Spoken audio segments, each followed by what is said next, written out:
Guys, ito guys yung aking puno, napakagandang bulaklak.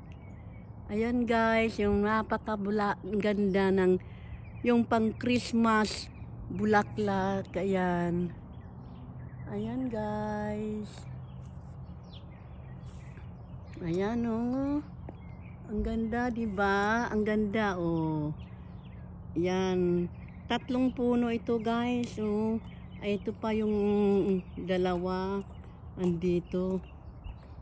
Ito guys oh. Ang gandang bulaklak niya. Ang bulaklak niya pang Christmas. Ayan oh. Ayan guys oh.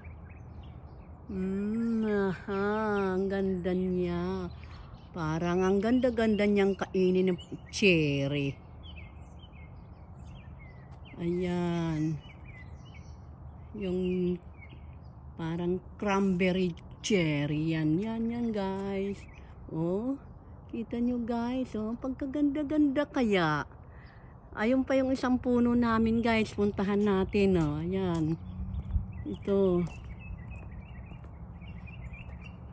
Ito guys. Oh. Oh. Kami lang ang mayroon yan dito.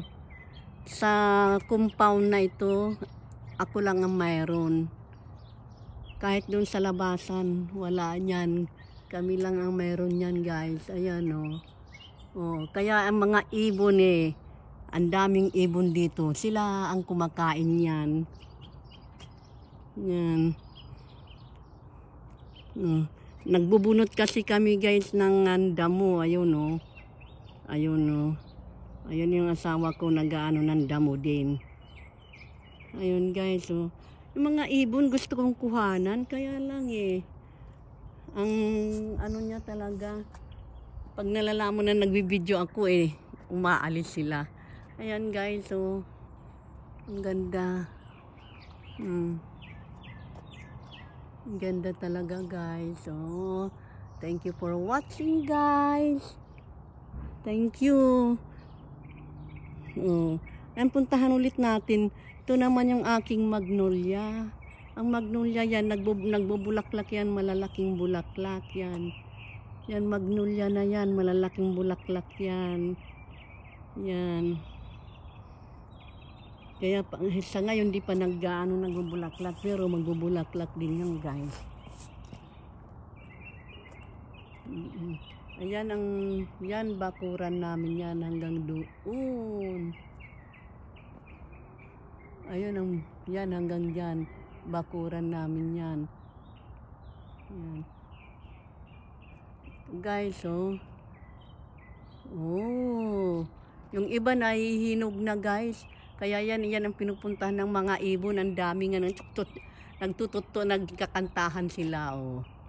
Oh, ayan yan ang kinakain nila yan.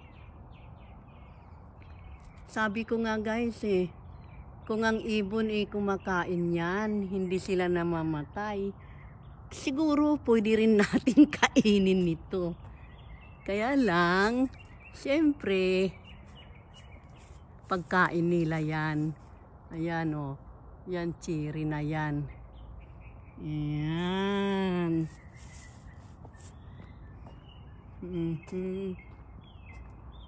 Yan guys. Oh, ang daming bunga niyan o.